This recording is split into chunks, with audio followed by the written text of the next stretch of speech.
Olá, muito boa noite a todos. Prazer enorme estar abrindo o primeiro XP Alternative Week, um evento que se propõe ao longo dos próximos 3 dias trazer bastante conhecimento, juntando os maiores especialistas e gestores do segmento de alternativos, ajudando nossos investidores e parceiros a compreenderem melhor essa que é uma das classes mais atraentes e ao mesmo tempo mais difíceis de serem compreendidas e acessadas pelos investidores em geral. A gente está ao vivo aqui no estúdio e ao longo dos próximos dias serão inúmeros painéis com esses gestores, esses especialistas, justamente ajudando os nossos clientes a entenderem melhor essa categoria. Antes de começar o primeiro painel, eu queria aqui fazer uma breve introdução, explicar um pouco a nossa visão sobre esse asset class e alguns dos motivos por essa classe ser uma das grandes apostas da XP para os próximos anos, né? Inicialmente, a gente queria apresentar uma pesquisa que a gente fez recentemente e foi o grande objeto, foi o grande motivador da gente estar desenvolvendo esse evento, né? A gente filtrou a nossa base de investidores, aqueles clientes profissionais e qualificados, e a gente fez uma série de perguntas para eles, né? Eu queria apresentar um dado aqui que chamou a nossa atenção, né? Como vocês podem ver no slide, a gente teve uma participação de mais de 1.000 investidores e... Desculpa só voltar aqui. A gente teve uma participação de mais de 1.000 investidores respondendo essa pesquisa e a gente notou que 87% dos clientes entrevistados, eles nunca tinham investido numa classe alternativa, conheciam muito pouco sobre essa categoria. E, ao mesmo tempo, 89% dos entrevistados tinham interesse, tinham uma motivação em investir nessa categoria de alternativos. Munido dessa informação de que tem muita gente interessada e esse produto, ao mesmo tempo, ele é muito pouco conhecido, a gente resolveu, se viu obrigado a fazer um evento, uma série de eventos, na verdade, mas esse é o nosso grande evento anual, para elucidar e ajudar justamente nesse conhecimento, né? E a gente foi investigar por que essa classe de alternativos ela é tão pouco conhecida e penetrada nos investidores brasileiros, né? A gente tem algumas hipóteses, a principal delas é a taxa de juros, né? Agora sim, a gente pegou 3 mercados que são bastante eficientes no segmento alternativo: Israel, um grande polo de venture capital, o Reino Unido e os Estados Unidos. O que esses 3 mercados têm em comum? Taxas de juros muito baixas, né? Ao longo dos últimos anos, em especial ao longo dos últimos 5 anos, esses países tiveram taxas de juros bastante comedidas, o que obrigou os rentistas a colocarem cada vez mais o capital para trabalhar e investir cada vez em classes menos óbvias, e o investimento alternativo acabou sendo bastante fomentado nesses países. O Brasil, como a gente conhece, tinha uma das maiores taxas de juros do mundo, durante muito tempo um duplo dígito de taxas de juros, e isso foi muito positivo para os rentistas, né? O Brasil era conhecido como paraíso dos rentistas, e para o empresário, para o investidor era mais arrojado, era bastante desafiador esse cenário. Pois bem, nos últimos anos essa taxa vem se reduzindo, em especial a partir de 2019, ao passo que hoje a gente tem uma taxa de juros no Brasil muito em linha com esses mercados. Isso aqui é uma sinalização muito importante para a gente vai mostrar nos próximos slides, que esse segmento de alternativos ele já começou a acelerar no Brasil, começou a acelerar no público que tradicionalmente investiu nele, que foram os grandes investidores institucionais, e a gente quer aqui, por meio da plataforma da XP, ajudar a uma série de outros investidores. Por isso que a gente fez esse evento online, gratuito, aberto para todo mundo, para que a gente consiga justamente transmitir esse conhecimento, né? E uma forma da gente enxergar esse dado é que, como o Brasil durante muitos anos tiveram essas taxas de juros elevadas, consequentemente o estoque de investimentos do brasileiro médio é um estoque muito concentrado em renda fixa, multimercado, previdência privada, que em geral tem uma forte correlação com o CDI, né? Nesse gráfico aqui a gente mostra o estoque da Ambima, né, de fundos de investimento, são quase 6 trilhões de reais, 5,5 trilhões. Desse volume, 81% estão nessas 3 categorias, portanto, o pareto da alocação do brasileiro hoje está muito atrelado ao CDI, está pouco diversificada. Quando a gente olha os alternativos, eles estão contidos ali no FIP, a gente está falando de aproximadamente 5% dos investimentos dos brasileiros, dos fundos de pensão, de todos os investidores estão alocados nessa categoria, então uma categoria ainda muito tímida no Brasil, que de certa maneira nos últimos 5 anos ela não evoluiu, mas de novo, quando a gente começa a olhar alguns indicadores, a gente vê essa categoria acelerando, né? Um desses indicadores eu mostro no próximo slide, que é a penetração de investimentos alternativos em relação ao PIB, uma métrica global para a gente tentar comparar esse asset class em diferentes países. De novo, aqueles 3 primeiros países que a gente comentou vêm liderando com participações entre 1% e 2,5% do PIB em alternativos, ao passo que o Brasil está num grupo ali que não é muito atrativo, junto da Nigéria e da Polônia, com a participação por volta de 0,2% do PIB em alternativos. Isso quando a gente olha a média dos últimos 5 anos, portanto uma participação muito tímida, né? Ao passo que quando a gente olha só o ano de 2019, quando a taxa de juros no Brasil começa a reduzir de forma mais expressiva, a gente vê que a participação dos alternativos começa a acelerar. No Brasil ela pulou para 0,5% do PIB, ainda uma participação tímida, mas a gente começa a ver um ponto importante aí de aceleração e justamente ajudando essa classe a se tornar um pouco mais conhecida e popularizada aqui no Brasil. Mas quando a gente fala em investimentos alternativos, fica uma impressão de o que é exatamente isso, né? Parece que tem muita coisa lá dentro e de fato tem. Tá? É uma classe que tem vários subcategorias. A gente resolveu trazer aqui as 4 principais delas, as 4 que a gente vai abordar mais ativamente aqui ao longo desses 3 dias de Alternative Week. Tá? A primeira delas é o Private Equity. Tá? É uma categoria mais consolidada, imagino que muitos já tenham ouvido falar sobre essa categoria. O que eles fazem, um fundo de Private Equity? Em geral, ele investe numa empresa que está no middle market, muitas vezes uma boa empresa, que está num bom segmento de atuação, mas quando um gestor reinveste nessa empresa, coloca capital, coloca tecnologia, coloca expertise, coloca acesso, essa empresa muitas vezes acelera de forma muito rápida e muitas vezes ela pode ser ou vendida para um outro player estratégico por um valor consideravelmente mais alto, ou o que acontece em muitos casos que essa empresa vai para a bolsa, né? Faz um processo de IPO e ela é listada na B3. Ou mesmo fora do país. Né? A gente teve, por volta de 2 semanas atrás, um case super badalado, que foi um IPO de uma empresa do setor de pet shop, né, que é a Pets. Foi um IPO super bem sucedido, depois do IPO, inclusive, tendo uma performance bem atrativa. E esse foi um clássico case investido por um famoso fundo de private equity, que pegou a empresa no estágio inicial, ajudou no fortíssimo plano de expansão da companhia e culminou levar a empresa para a bolsa. Né? Então, uma das formas de se investir nos IPOs que vão acontecer daqui a 2, 3, 4 anos, muitas das vezes é investindo no fundo de private equity nos dias de hoje. Né? Passando de categoria, o Venture Capital, ou VC, é uma categoria que vem despontando e tendo volumes crescentes, inclusive nos últimos anos próximos ao do Private Equity. Ela se propõe a fazer algo muito parecido com o Private Equity, mas com uma diferença importante, com empresas consideravelmente mais jovens e menores do que o Private Equity investe. Então, esses fundos investem nas empresas que a gente chama do early stage, muitas vezes nem uma empresa, uma ideia, e apostam que essa empresa vai acelerar muito, crescer algumas vezes de tamanho e vai ser um case importante no futuro. A gente tem inúmeros cases de sucesso investidos por Venture Capital, talvez o Facebook seja um dos mais notórios do mundo. No Brasil, a gente tem várias histórias interessantes, como é o caso do Quinto Andar, Gympass, Rappi, empresas que estão razoavelmente presentes no dia a dia de muitos, foram investidas no passado por gestores de Venture Capital, que inclusive vão estar aqui amanhã falando um pouco mais sobre essas investidas.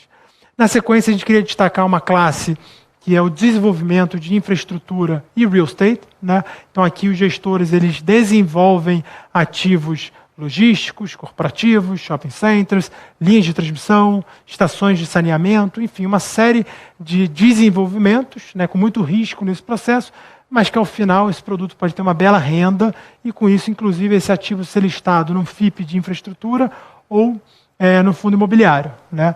Qual o interesse de investir nesse momento é que as taxas de retorno são consideravelmente mais altas do que se investir, por exemplo, no fundo imobiliário de renda. Obviamente são perfis distintos, mas são investidores que pegam lá no início esse processo até, muitas vezes, levar um desses ativos para a Bolsa.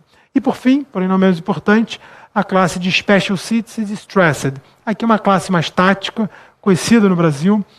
Muitas das vezes, esses gestores investem em empresas que estão passando por alguma grave situação, ou mesmo empresas que estão em recuperação judicial, tem um alto risco envolvido nesse processo, mas quando você consegue alocar um capital numa empresa e retirar ela, por exemplo, de uma recuperação judicial, pode-se levar a empresa de novo para um outro patamar e a empresa voltar a operar e se tornar uma empresa saudável. Então, a gente fez um apanhado aqui de 4 principais categorias que a gente, de novo, vai abordar bastante aqui ao longo dos próximos dias. E se a gente tivesse que elencar quais são os principais elementos, né, o fio condutor entre todas essas categorias, também temos 4 elementos que a gente gostaria de destacar aqui para vocês. O primeiro deles, e talvez o mais atrativo, né, que é o retorno. Todas as categorias a gente está falando de altíssimas taxas de retorno quando a gente compara com os investimentos tradicionais. Aqui a gente está falando de retornos acima de 15% ao ano, 20%, ou mesmo acima de 30% ao ano de taxa de retorno, com alguns casos consideravelmente acima disso, né? Então a gente está falando de uma categoria com bastante atrativo nesse quesito. Mas, em compensação, como todo alto retorno, importantíssimo frisar, também tem um alto risco. Então aqui existe um risco substancialmente maior de quando se investe num fundo de ações, no multimercado, no fundo de renda fixa, de ter uma perda mais relevante no capital alocado, tá? Então, sempre importante frisar o risco e o suitability quando a gente fala de investimentos alternativos. Terceiro elemento importante que você vai encontrar em todas essas categorias tem muito a ver com a iliquidez, né? O longo prazo. Todos esses fundos têm uma característica de longuíssimo prazo, em geral investimentos acima de 5, 7, 8, 10 anos, que você precisa estar disposto a deixar o seu capital alocado para que esse gestor invista numa empresa, que depois faça essa empresa crescer, ser um case de sucesso, e depois conseguir sair vendendo ela, seja na bolsa ou por algum player estratégico. Então precisa-se de tempo, e para sair no meio do caminho é muito difícil, tá? E o quarto elemento que é importante, que é em comum nessas classes aqui no Brasil, é o tipo de investidor. Até então no Brasil se tornou extremamente concentrado nos investidores institucionais. Os investidores pessoas físicas tiveram muito distante desse produto alternativo ao longo dos últimos anos, né? Uma forma da gente enxergar isso um pouco melhor é esse detalhamento que a gente faz aqui, é um dado da BVCap, a gente pegou os dados de 2019, 70% de tudo que foi alocado em alternativos no Brasil ficou na mão de investidores estrangeiros, tá? Por volta de 29% ficou na mão dos investidores locais. E quando a gente vai quebrar isso por perfil, a gente observa que os family offices, os investidores pessoas físicas, uma participação de 5%. Então, uma participação muito tímida, porém crescente, como a gente vem comentando. Então, um dos objetivos da XP com esse evento, com uma série de outras iniciativas que a gente tem feito, é democratizar esse asset class, até então muito concentrado por esses investidores. É verdade que hoje somente investidores qualificados e profissionais conseguem aplicar na ampla maioria dos investimentos alternativos, mas existe um esforço muito grande do mercado como um todo, e a XP tem uma voz ativa nesse processo para tentar fazer com que cada vez mais esse asset class esteja disponível também dos investidores em geral e não mais dos investidores qualificados, dos profissionais e demais participantes do mercado, né? A gente tem feito esse esforço, e aqui eu queria mostrar alguns elementos, um pouco dessa história que a gente tem feito. A gente, apesar de estar fazendo esse evento hoje, ao longo dos últimos anos, a gente tem feito um esforço de começar a democratizar essa categoria, né? A gente elencou aqui também 4 principais elementos, né? Foi coincidência de serem 4, mas foram momentos marcantes ao longo da nossa história, tá? O primeiro deles foi a distribuição do nosso primeiro fundo alternativo, que foi um Private Equity. Na época se chamava-se Bozano, e hoje em dia a gestora se chama Crescera, né? Foi um Private Equity bastante concentrado, com investidores profissionais, pouco mais de 100 investidores, ticket médio alto, R$450 mil. O que é legal nessa história? Esse fundo que foi distribuído há 2 anos e meio atrás, pode ser que nos próximos 6 meses, 2 empresas lá dentro façam a IPO e tragam retornos bastante elevados para os investidores, né? Inclusive a sócia da Crescera, a Priscila, vai estar amanhã aqui também no painel de Private Equity falando um pouco mais sobre esses cases. Na sequência, o primeiro produto de Special Seats, né, Distressed com a Starboard, que foi um case também muito parecido do ponto de vista de número de investidores, de ticket médio para investidores profissionais. Também tem um case potencial de IPO nos próximos meses dentro desse fundo. Na sequência, a gente teve o nosso primeiro case de Venture Capital, que foi com a Redpoint, uma gestora também bastante conhecida, que tem entre seus sócios principais Romero Rodrigues, que foi um famoso investidor, um dos primeiros cases que foi a busca-pé da internet brasileira. E, por fim, eu queria elencar aqui um case que foi um marco na nossa história também, que foi um fundo de Private Equity desenvolvido pelo Asset Management da XP, que foi um fundo que quebrou todos os paradigmas, bateu todos os recordes que existiam no mercado local, e ele saiu de 100, 200, 300 investidores para mais de 5 mil investidores. A gente procurou no mundo outro case que tivesse comparável e a gente não achou nada parecido com isso. Então foi o primeiro grande case que a gente conseguiu trazer para investidores qualificados e não mais profissionais, e com isso a gente conseguiu democratizar esses investimentos. E por que essa diferença tão grande, né? Por que esse fundo teve um diferencial em número de cotistas? A gente pode aqui falar uma série de razões. Tem um time muito sênior, muito competente, um momento de mercado, como eu mencionei, 2019 para 2020, o apetite aumentou muito para esse asset class. Eu queria chamar a atenção de um elemento que para a gente é importante, chama-se tecnologia. Para investir num produto alternativo é muito complicado, você precisa fazer uma série de documentos físicos, precisa ir no cartório, reconhecer firma. A XP, com esse DNA tecnológico, resolveu simplificar todo esse processo, digitalizar toda essa cadeia de documentação envolvendo o investimento no produto alternativo. Pela primeira vez no Brasil isso foi possível no início desse ano, quando foi colocado esse produto. E aqui estão alguns elementos que a gente veio fazendo, um processo bastante user-friendly, simples, acessível, que fez com que a gente conseguisse ajudar mais brasileiros a investir numa classe tão interessante como a classe alternativa.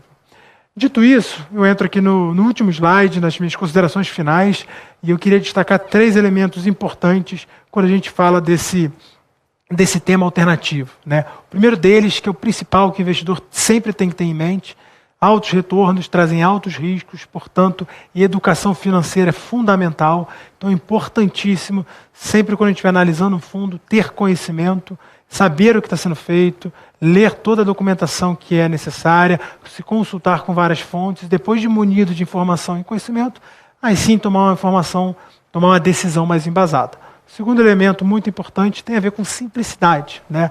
Não tem por que fazer produtos financeiros complexos, né?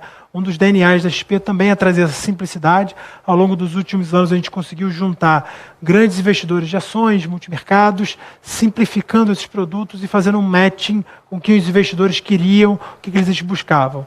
Aqui nos alternativos não é diferente, é um esforço que a gente vem fazendo ao longo dos últimos anos de simplificar o que é muitas vezes complexo e ajudar o brasileiro a investir nessa categoria. E por fim, né, como a gente já comentou, tecnologia. Esse processo todo tem que ter muita tecnologia embarcada, muita simplicidade, para que fique muito mais fácil, não só o brasileiro das grandes capitais consiga acessar esses produtos, mas o brasileiro em qualquer canto do país, desde que tenha acesso à internet, ele vai conseguir ter acesso ao conhecimento, a toda essa simplicidade. Com muita tecnologia, ele vai conseguir acessar uma classe tão diferenciada e com tanto potencial para os próximos anos. Tá bom? Gente, essa breve explanação fica por aqui. Espero que tenha conseguido ajudar um pouco mais no conhecimento sobre essa categoria. Eu vou passar a palavra para o Leon, que vai tocar o primeiro painel aqui da noite. Espero que vocês gostem. Foi um prazer tê-los você essa noite. Um abraço. Tchau, tchau.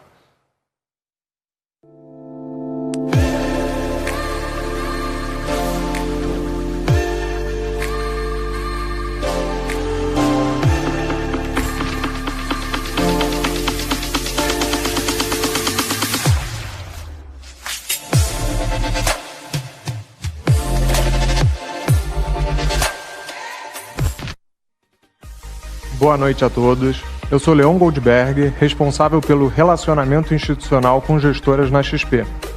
E vou mediar o primeiro painel do XP Alternative Week. Gostaria de ressaltar que estamos dentro de um estúdio, mas seguindo todos os protocolos de segurança e distanciamento social.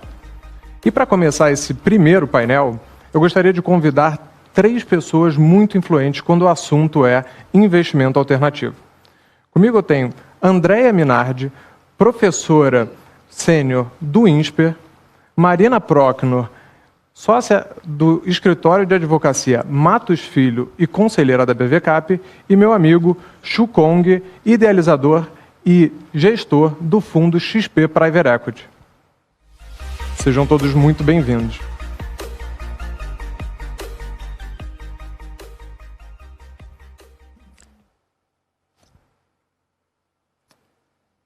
Boa tarde, sou Marina Procknor, sócia do escritório Matos Filho. É um grande prazer estar aqui. Obrigada, XP, pelo convite. Vai ser ótimo participar desse painel com pessoas que conhecem tanto desse mercado. Boa noite a todos. Vocês devem me conhecer, sou Shu Kong. Leon já fez uma bela apresentação minha e estou aqui, é um prazer, é uma honra de estar participando dessa nova iniciativa da XP. Obrigado, Leon, pelo convite. Andréia. Bom, meu nome é Andréa Minardi, eu sou professora do INSPER, também é uma grande honra estar participando aqui. Obrigada pelo convite e acho ótimo estarem promovendo o Private Equity e investindo nisso. Andréa, eu vou aproveitar aqui a sua deixa e fazer a primeira pergunta para você. Você é uma das maiores entusiastas quando o tema é investimentos alternativos. Tem dedicado a sua carreira ao tema. O que foi que chamou tanto a sua atenção para essa classe de produtos? E o que você viu de oportunidade nessa classe de investimento que te fez focar a sua carreira nisso? Olha, Leon, eu estou desde 2005 ensinando Private Equity e Venture Capital. É uma classe que é apaixonante. Se a gente pensar, está perto da economia real. Então, o que o investidor faz? É aquele capital inteligente ou smart money que a gente pode falar. Um fundo de Private Equity é um investidor ativo. Quando ele entra numa empresa, ele primeiro seleciona a empresa, verifica se essa empresa é capaz realmente de receber, dividir tomadas de decisão, ter um investidor que não vai ser só financeiro, que vai participar do conselho e vai ajudar no crescimento. Então, ele primeiro faz isso, desenvolve uma tese de investimento e escolhe empresas que têm potencial de crescimento, mas também têm ineficiências operacionais que vai precisar da ajuda do fundo para melhorar processo, melhorar profissionalização, governança. Isso traz muita eficiência para as empresas. Então, tem muito potencial de geração de valor, mas é uma agenda muito importante para o país. Se a gente pensa em Venture Capital, também. Então, daí eu estou falando em inovação. E novas empresas e faz um filtro para selecionar os melhores modelos. Então, isso é super bacana nesse aspecto para o Brasil e para as empresas trazer eficiência para o modelo. Agora, a hora que a gente vai como investimento financeiro, se a gente pensar, você tem muito mais empresa privada, fechada, do que você tem empresa com ação negociada em bolsa. Isso é uma super oportunidade para investimento, onde essas empresas ainda têm ineficiências, que se tem um bom gestor, pode explorar essas ineficiências e trazer um ganho muito grande.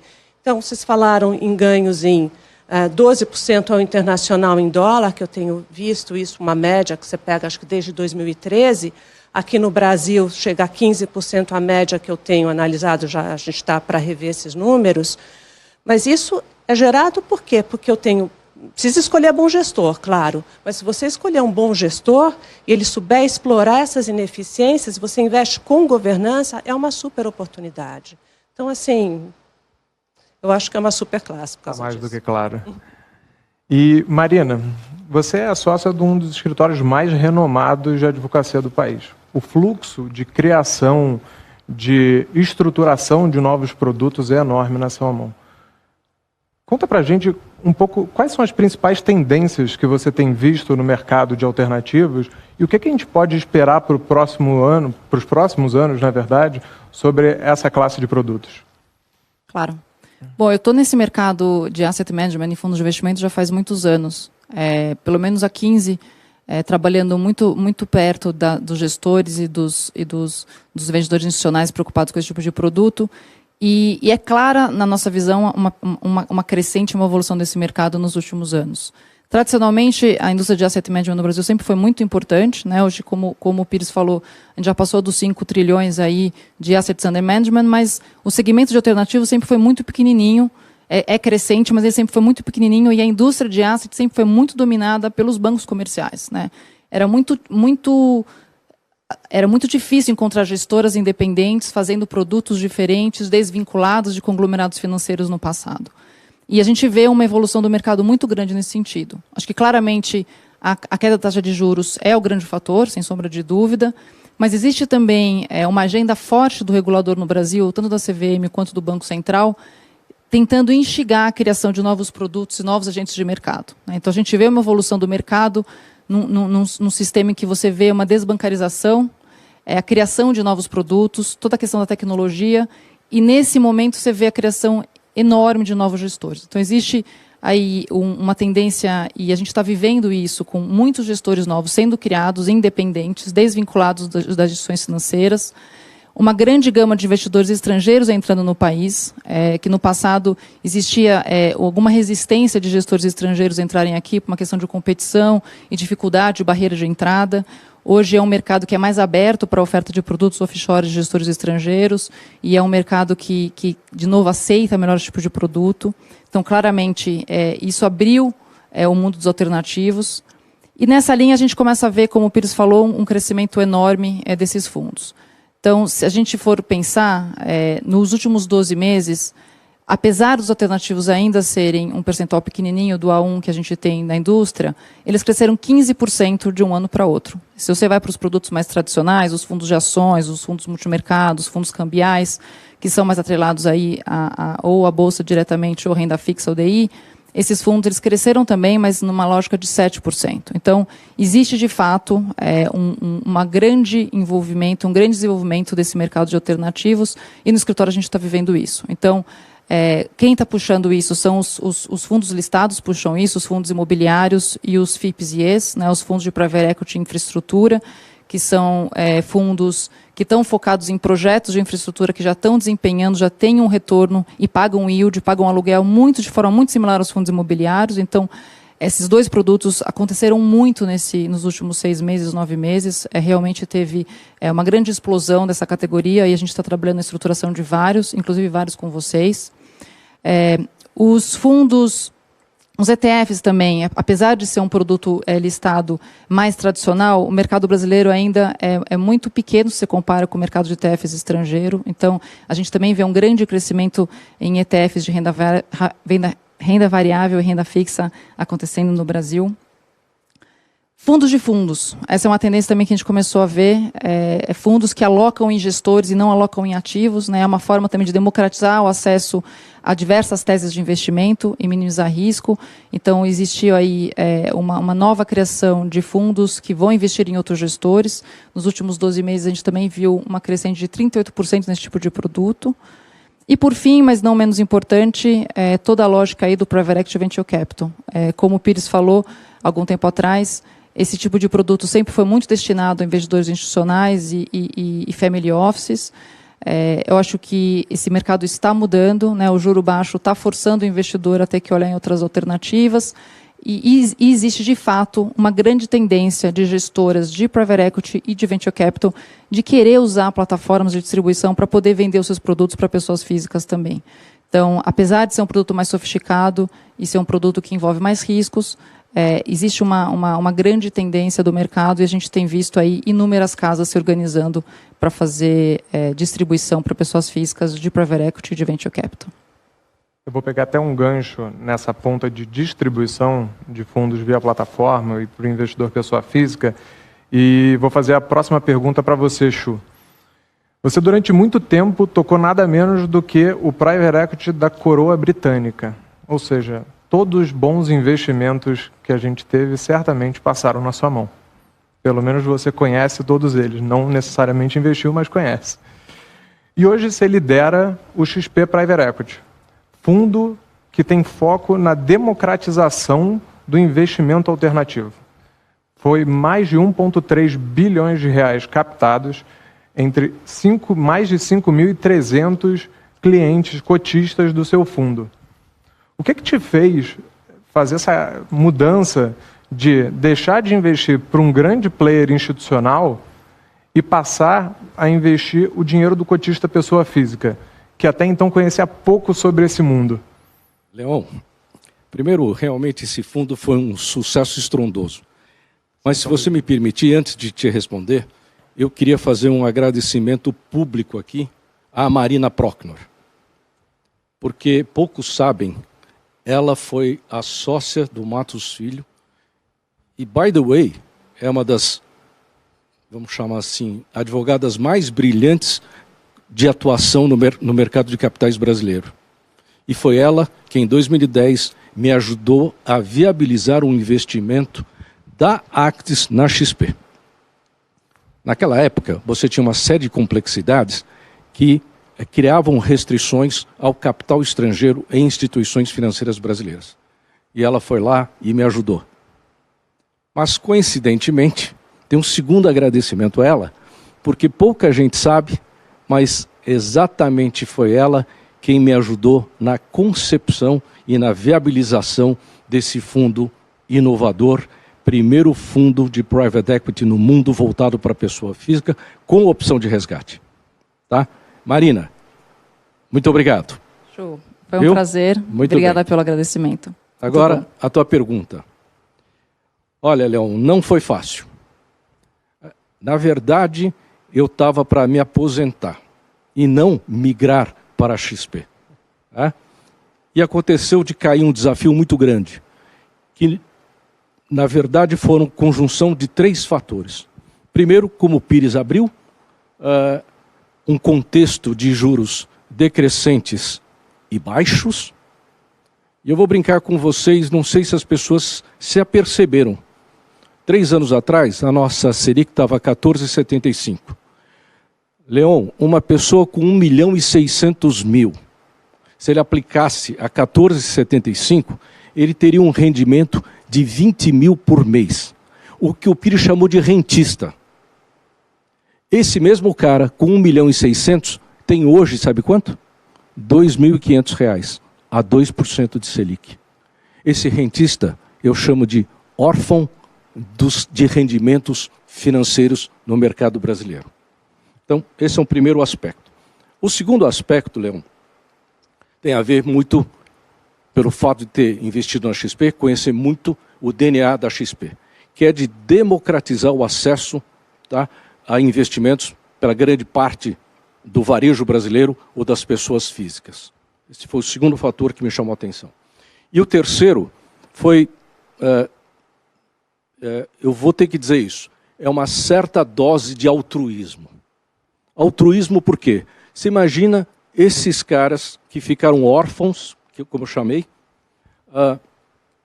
comparados com os grandes bolsos ou as grandes fortunas ou investidores profissionais, esses caras têm acesso a essas chamadas classes alternativas, tá? Coisa que este pequeno bolso não tem. Então, imagina que esse cara perdeu de 14,75 foi para 2%, como é que ele vive? Será que ele vive com 2.500? Então, eu fico brincando às vezes que eu vim ajudá-lo a salvá-lo, né? Em que sentido? Com essa dose de altruísmo, de fazer com que ele tenha acesso a essas classes alternativas. Por exemplo, private equity no Brasil, nos últimos 15 anos, deu uma média de retorno de 22%. Então, você imagina que ele recupera aqueles 14,75 e pode ir até um pouquinho além. Mas o principal fato é o seguinte, concordo 100% com o que o Pires falou, cuidado com o risco. É preciso saber selecionar o gestor com o histórico de performance e seu perfil de risco. Então, essa migração, Leon, foi muito em função disso, um novo desafio para a minha vida. Então, ainda bem que a gente conseguiu te trazer de volta para o jogo, Chu. E agora você vai trazer bons retornos para os nossos cotistas. E, André, a gente falou muito de oportunidade, o Chu e a Marina citaram aqui também bons retornos vindo do universo de investimentos alternativos. Eu acho que isso já está um pouco consolidado na nossa cabeça. Mas é importante também a gente falar um pouco dos riscos que estão envolvidos, que todo mundo acabou citando um pouquinho, mas eu gostaria de deixar isso talvez um pouco mais exposto. E não só dos riscos, mas eventualmente como mitigar esses riscos. Você consegue falar um pouquinho para a gente sobre o tema? Claro. E realmente, assim, em finanças tem a máxima, né? Não existe almoço de graça, né? Que é maior retorno, precisa correr maior risco, né? Quando a gente vai para private equity, se vocês pensarem, a gente tem fundos, eles têm uma vida de 10 anos e tem os 3 a 5 primeiros anos para investir. O investidor assina um cheque em branco para o gestor escolher durante esse período de investimento as empresas. Então, o que o Chu falou, escolher o gestor é fundamental, porque eu estou fazendo um voto de confiança para esse gestor. E mais, foi falado aqui antes também, é um produto ilíquido, então é muito diferente do que eu invisto num fundo de ações, onde eu estou observando a cota. Aqui, o dinheiro está numa empresa que é fechada, não tem ação negociada em bolsa, Então, é completamente líquido, eu tenho assimetria de informação. Então, eu corro risco de liquidez, risco de assimetria de informação e risco de gestor. Ainda tem um outro ponto também. Por melhor que o gestor seja, ele sempre está sujeito ao risco da safra, porque os fundos eles são levantados em determinados anos. Então, se eu tenho muita oferta de capital, esses fundos, provavelmente, eles vão ter múltiplos para comprar as empresas, eles vão pagar mais para comprar as empresas. Então, eles vão perder um pouco de possibilidade de retorno. E se ainda pega algum ciclo econômico que seja ruim, tudo, essa safra pode ser um pouco mais prejudicada, ou se pegar ciclos econômicos muito bons, se dão muito melhor. Então, eu tenho que fazer uma diversificação de safras. Embora os fundos façam alguma diversificação, porque eles têm um período de 3 a 5 anos para investir e tem mais um tempão para sair, tudo, tem esse efeito de safra muito forte. Então, é bom diversificar por safra. Outro aspecto é a correlação. A gente falou aqui de Private Equity e de Venture Capital. Private Equity ele é mais sensível à economia do que Venture Capital. Venture Capital eu tenho muito risco tecnológico. Então, se eu, por exemplo, invisto em Private Equity e Venture Capital, eu já crio uma bela diversificação. Eu sei que vocês vão comentar outras teses, se eu ainda começo a falar de infraestrutura, de imobiliário, de stress, essas outras classes, eu consigo diversificar bem mais. Então, é safra, tomar bastante cuidado com o gestor, diversificar por safra, diversificar por tese de investimento e, se for possível, geografia também. Bom, perfeito. Eu acho que ficou super claro aqui que os riscos corridos eles estão presentes, mas é muito importante diversificar, entender o seu perfil como investidor, diversificar em nível de produto e vintage ou safras, e também escolher um bom gestor para tocar o seu dinheiro. Aqui no canto esquerdo do seu vídeo, a gente tem um e-book que traz um material condensado sobre um pouco de todas essas classes que a gente vai passar ao longo do Alternative Week. Tá bom? Então eu convido todo mundo a puxar o celular, apontar para a sua tela e ter acesso a esse e-book que o time da XP preparou para você. Marina, além de sócia do Matos Filho, você também é conselheira da BV Cap. Ou seja, nessas posições você acompanha toda mudança, toda alteração, todo o desenvolvimento de regulação que a gente teve no país e nesses mais diversos produtos que a gente tem acompanhado. Quais foram as principais mudanças que a gente teve ao longo dos últimos anos e quais ainda são as grandes barreiras que a gente tem para quebrar, para continuar evoluindo nessa classe de ativos? Acho que, sem sombra de dúvida, a gente evoluiu muito com relação a todo o nosso regulamento e toda a questão de segurança jurídica do mercado de asset management no Brasil. Hoje, nós temos as gestoras de recursos operando com regras de disclosure, compliance e governança muito similares às regras de mercados industrializados, mercados desenvolvidos. Então, com certeza, a CVM conseguiu emplacar uma regulamentação mais robusta e que exige um controle maior e um compliance maior das gestoras. Isso faz muito bem para o mercado, porque, de novo, voltando para o ponto da Andrea, de que você tem que saber escolher o gestor. É importante que você tenha um mercado frutífero para que você possa ter gestores independentes e que possam ter teses de investimento distintas, mas é muito importante que esses gestores tenham accountability e sejam fiscalizados, sejam supervisionados de acordo com uma regra que tenha padrões internacionais. Então, acho que os últimos 3, 4 anos a gente evoluiu muito nesse sentido. A regulamentação dos fundos de investimento também. A gente vem tendo aí a CVM muito vocal e muito focada em ouvir o mercado e tentar alinhar esses produtos que a gente tem no Brasil, né, os fundos imobiliários, os fundos de private equity, os fundos de distress, dos famosos hedge funds, de uma forma mais parecida com os produtos estrangeiros. De novo, tradicionalmente, esse era um mercado muito de bancos, há 15, 20 anos atrás. Era visto muito como um produto de banco e, com o tempo, a gente foi evoluindo para um produto de gestor independente e, com isso, vem a evolução também da regra e vem novos conceitos que começam a aparecer. Então, acho que a nossa regulamentação está evoluindo. A Lei da Liberdade Econômica, que foi editada no ano passado, que foi uma lei importantíssima para o nosso mercado, porque traz uma série de princípios de colocar o ambiente de negócio brasileiro em métricas internacionais, também tem uma referência, tem uma consequência na indústria de fundos de investimento. Essa lei ela trouxe algumas seguranças jurídicas para o investidor e para os prestadores de serviço dessa indústria, que há muito tempo eram solicitadas pelo mercado. Então, sem sombra de dúvida, essa lei é um marco importantíssimo para a gente.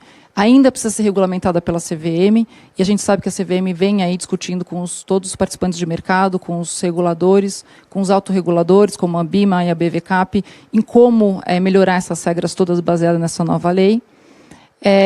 E acho que os prestadores de serviços estão mais sofisticados, né? Hoje a gente tem uma cadeia de prestador de serviço, além dos gestores, que entende mais do mercado.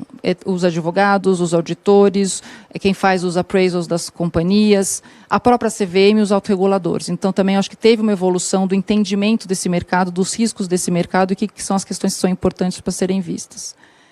Mas também não acho que não temos só notícia boa, né? Acho que a gente ainda tem uma série de entraves.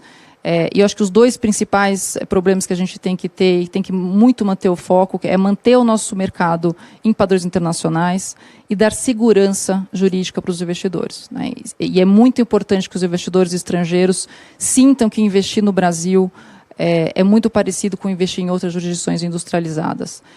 A gente ainda passa por momentos difíceis na indústria de Private Equity Venture Capital, especificamente falando, com uma série de discussões com relação ao tratamento fiscal de investidores estrangeiros nesse tipo de produto, mas nós estamos muito confiantes de que é um momento que o governo está aberto para fazer discussões e que nós estamos evoluindo para ter um cenário super favorável e de contínuo desenvolvimento daqui para frente. Bom, perfeito. Eu acho que com juros baixos do jeito que está estruturalmente, necessariamente o governo vai ter que seguir nessas pautas. Chu, mais uma para você aqui. Você é um dos gestores mais experientes de private equity que a gente tem no país. A gente estava comentando agora há pouco tempo sobre a tua história, a tua trajetória, há quantos anos você está nessa indústria. Eu já tive o prazer de ouvir várias aulas tuas. Você poderia explicar agora para quem está acompanhando a gente, nas suas palavras, o que é o private equity? E mais do que isso, acho que está todo mundo esperando para ouvir quais são as principais oportunidades de investimento de private equity nesse mundo pós-pandemia. E eu vou emendar em mais uma pergunta, depois qualquer coisa me fala que eu te lembro. Tem algum número mágico que você acha que um portfólio médio deve ter de alocação em produtos alternativos? Leon, você disse que eu sou um dos mais experientes porque você olhou para o meu cabelo e achou ele branco demais? Certamente, um pouco isso, mas certamente de ouvir todas as tuas histórias. Tá bom. Então, brincadeira à parte, vamos lá. Leon, eu te diria que nessa pandemia toda, eu costumo dizer que eu sou um gestor que eu olho ex-pandemia. Porque a pandemia é uma variável que entrou não planejada. Então, o que aconteceu? Por que causou esse estrago? Porque era uma variável que ninguém contemplou no seu planejamento. Mas agora já é uma variável conhecida. Então, se você incorporar no seu planejamento, eu acho que facilita as coisas para o que eu vou te dizer. Então, primeiro, tá? Todo mundo fala que nós temos um novo mundo, um novo normal. O que é esse novo normal? Se a gente parar para pensar, não tem muita coisa diferente. Você só tem que observar sobre certos novos hábitos de consumo. Por exemplo, novo jeito de vender. Mas, final da linha, tá? O importante, que eu como gestor de private equity, eu olho muito o modelo de negócio daquela empresa. Se o modelo de negócio é bom, você tem um desempenho bom, se não bom, resiliente, se não resiliente, pouco impactado por variáveis não contempladas, não planejadas. Tá? Então, para mim, eu olho o private equity do jeito que eu sempre olhei. Apenas que eu vou observar melhor esses novos padrões de consumo, por exemplo, tecnologia, o que vem de coisas inovadoras. Mas o private equity não mudou na essência, está lá. E a gente compete como desafio hoje ao dinheiro barato. Mas o dinheiro barato, eu sempre coloco, nós estamos no Brasil, minha gente. Cuidado com a política monetária. Então, não dá para embarcar. Imagine alguém que tomou dólar, Leon, tá, 2 anos atrás. Como é que está esse cara? E aí vai. Hoje, ciclicamente, nós temos uma conjuntura de juros baixos favorável. Mas você sabe do dia de amanhã? Agora, o capital de risco vem sem pressão de caixa. Ele vem para fazer uma criação de valor. E as oportunidades, por exemplo, quantas empresas teve o seu capital de giro impactada na pandemia? Ela precisa reconstituir o capital de giro. Está aí o private equity à disposição. Você tem N empresas que devem ter alguma diferenciação em relação à concorrência.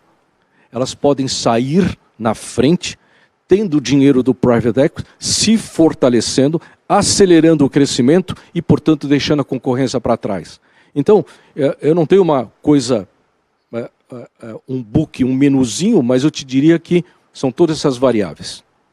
E para o número mágico, Leon, eu simulei, e desde o Roadshow eu tenho essa preocupação, porque sair para captar, tá, no Brasil, private equity, classe alternativa, junto à pessoa física, você tem que estar preparado.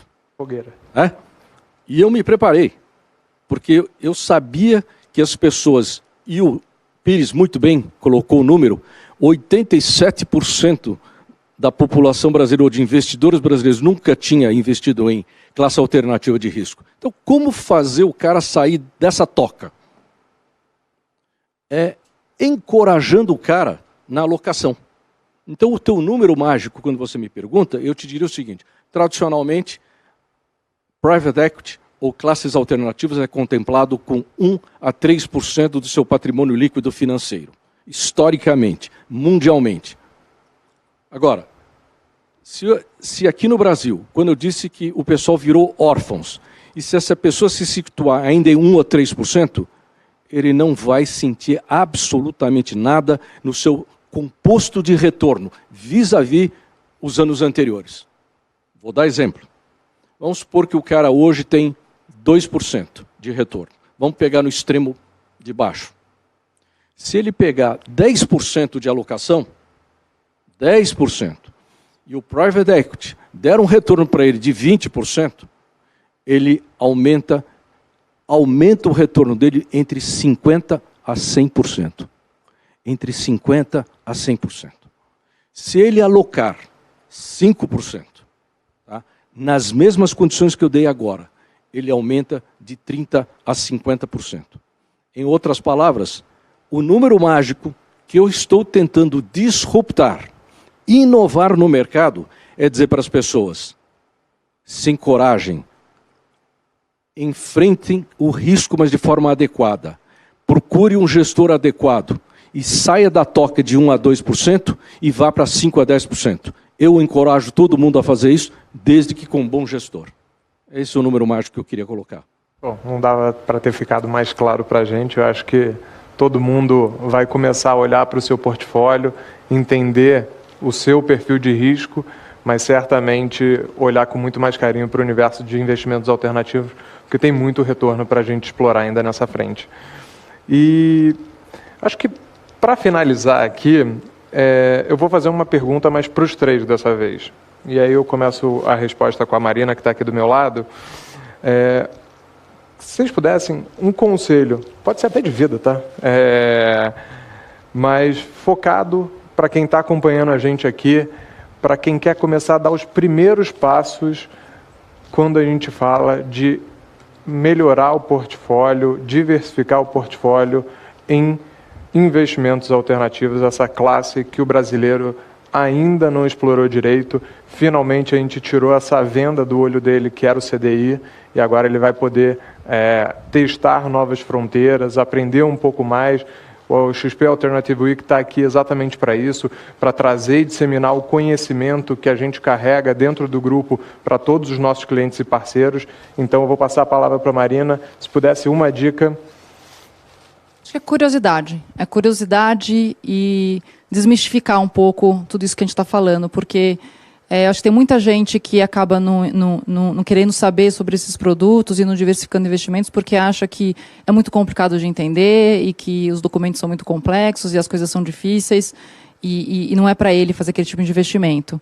E, então, acho que hoje, aquele investidor que já tem acesso a uma plataforma, que tem o seu consultor de investimento, que tem capacidade de, por meio de tecnologia, ter acesso à informação e ao documento, a curiosidade, acho que vai levar a esse processo educativo, com muito cuidado, com muita cautela, como a gente falou aqui no painel, mas eu acho que isso é importantíssimo ter. Eu acho que não deixar na mão dos outros fazer suas decisões de investimento, eu acho que é ser curioso, ir atrás, entender, porque no final das contas,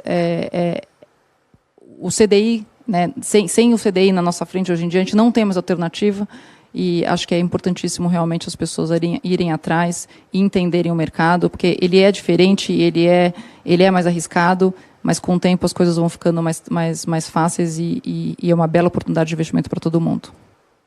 Perfeito. Show?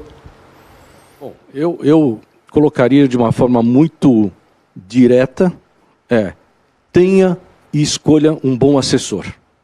E se eduque na classe alternativa que você queira investir. Simples, só isso. Essa aí foi a menor resposta, mas a mais direta, hein, Chu? E Andréia? A minha resposta era a do Chu. Eu acho que é um produto mais complicado, precisa entender. Então, excelente que vocês dão essa oportunidade de educação financeira, explicar a classe de ativo. Tem que ter um bom assessor e tem que se informar também sobre o gestor. Isso eu acho que é muito bacana, porque esse negócio é financeiro, mas é um negócio de pessoas. São gestores, as pessoas que vão escolher as empresas, que vão fazer esse trabalho, que vão escolher os empresários, que são pessoas que também vão gerar valor. Então, é um negócio de pessoas. Então, precisa escolher bem o assessor, bem o gestor de private equity. Acho que isso é fundamental. Bom, eu não tenho palavras para agradecer e é uma honra para mim ter participado e mediado esse painel com essas 3 pessoas que são unanimidades quando a gente está tratando desse tema. A XP ela vai usar do seu DNA disruptivo, educacional, para liderar esse movimento de democratização de investimentos alternativos, assim como a gente fez com o Private Equity do Chu. E eu acho que isso que casou tanto a nossa forma de lidar com o nosso cliente, com o nosso cotista. Espero que vocês aproveitem muito os próximos 2 dias. A gente vai ter agora um painel que vai falar um pouco sobre infraestrutura, special seats, real estate, entrando um pouco mais nas classes. Esse foi um painel muito educacional. Eu acho que abrir os olhos para esses primeiros passos que o investidor pode dar, seja via nossa plataforma, seja no conhecimento dele de alternativas. Então, espero muito que vocês aproveitem os próximos dias do XP Alternative Week. É a primeira vez que a gente faz essa edição, tenho certeza que nos próximos anos a gente vai repetir. Tem muito para a gente aprofundar, educar, conhecer, aprender. Eu aprendi um monte aqui. Então, muito obrigado por acompanhar o Alternative Week. Espero que vocês gostem. Agora eu vou chamar o painel da Amabile, que vai falar um pouco sobre todas essas classes de ativos que eu comentei. Muito obrigado.